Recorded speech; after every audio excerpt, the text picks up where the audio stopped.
आवडला देता तोच आपण बारामती आणि शिरूरला द्यावा एवढीच अपेक्षा होती।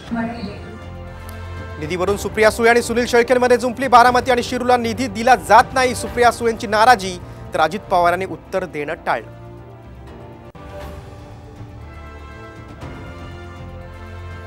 विधानसभेआधी अजित पवार शरद पवार एकत्र येऊ शकतात, आमदार अतुल बेनके यांचं सूचक विधान, बेनके यांचे शरद पवारांच्या राष्ट्रवादीत प्रवेशाचे संकेत।